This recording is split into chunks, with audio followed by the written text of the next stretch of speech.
Hi friends, welcome back to Lala வீட்டு சமையல். இன்றைக்கி ரெசிபி கொய்யா இலை டீ. இது எல்லோருக்குமே ரொம்ப உடம்புக்கு நல்லதுங்க. முக்கியமாக சர்க்கரை நோயாளி டயபெட்டிஸ்க்கு ரொம்ப நல்லது. ஏன்னா சுகர் கண்ட்ரோல் ஆகும். இதில் ஹை ஃபைபர் இருக்குது. அப்புறம் நோய் எதிர்ப்பு சக்தி விட்டமின் சி நிறையா இருக்குது. அப்புறமா கேன்சர் செல் வராமல் தடுக்குதுங்க. இப்படி நிறைய பெனிஃபிட்ஸ் இருக்குது. சுகர் கண்ட்ரோல் ஆகுதுன்றதுனால டெய்லி குடிக்கக்கூடாதுங்க. வீக்லி 2 முறை அல்ல 3 முறை குடிச்சிங்கனாவே போதும். சுகர் ஹையானா கூட கண்ட்ரோல் பண்ணால் லோவாக்காமல் பார்த்துங்க. வாங்க எப்படி செய்யுதுன்னு பார்க்கலாம். வீடியோக்குள்ளே போகலாம். அதுக்கு நல்ல இலை எடுத்துக்கணுங்க. துளிர்னு கூட சொல்லலாம். அந்த மாதிரி முத்தனை இலை எடுக்காதீங்க. இந்த மாதிரி இலசான இலையை எடுத்துங்க. நல்லா சின்ன துண்டாக கட் பண்ணி எடுத்துக்கலாம்.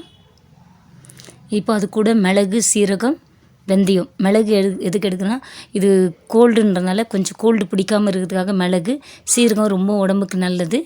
வெந்தயம் சுகர் குறையும். இதுக்காக தான் இது 3த்தையும் நம்ம ஆட் பண்ணுறோம். இப்போது ஒரு பேனில் 1 கப் தண்ணி எடுத்துக்கலாங்க.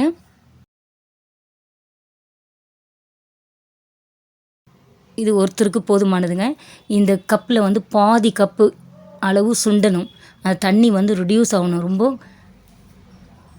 கொதிக்க. இப்போ நல்லா தண்ணி கொதிச்சிடுச்சு. இப்போ எல்லாத்தையும் நம்ம ஆட் பண்ணிக்கலாம். எல்லா இன்க்ரீடியன்ஸும் மிளகு, சீரகம், வெந்தயம்,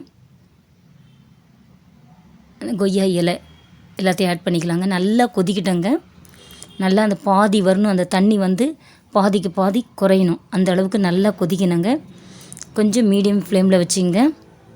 அதெல்லாம் பொங்கி வெளியே ஊற்றிடும். இப்போ ஒரு பிஞ்ச் மஞ்சள் ஆட் பண்ணிக்கலாங்க. இது ஒரு ஆன்டிசெப்டிக் தான்.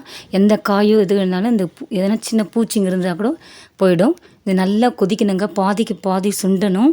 ரொம்ப கம்மியாகணும். அது வரையும் நல்லா கொதிக்கிட்டங்க. இது டெய்லி சுகர் ரொம்ப குறையுதுன்ட்டு டெய்லி குடிக்கக்கூடாது. வீக்லி 3 முறை குடிச்சிங்கன்னா போதுங்க. ஏன்னா ஹையானா கூட பரவாயில்ல, லோவாகக்கூடாது சுகரு. பாருங்கள், நல்லா கொதிச்சிடுச்சு. பாதிக்கு பாதி வந்துடுச்சு. இப்போ எடுத்துடலாம். இப்போ நம்ம ஃபில்ட்ரு பண்ணிடலாங்க.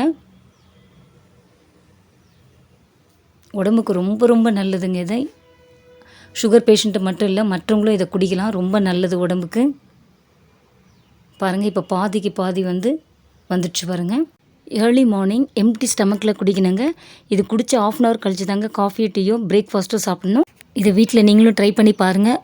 உடம்புக்கு ரொம்ப நல்லதுங்க. எல்லாருக்குமே ரொம்ப நல்லது. டயபெட்டிஸ்க்கு குறிப்பாக சுகர் நல்லா கண்ட்ரோல் ஆகும். இது வீக்லி 2 டைம்ஸ் ஆர் 3 டைம்ஸ் கொடுங்க. அதுவே போதுமானது. நிறைய பேர் சொல்லுவாங்க டெய்லி குடிக்கணுன்ட்டு. டெய்லி குடிச்சிங்கன்னா சுகர் ரொம்ப லோவாகிடுங்க. லோவாகாமல் பார்த்துங்க.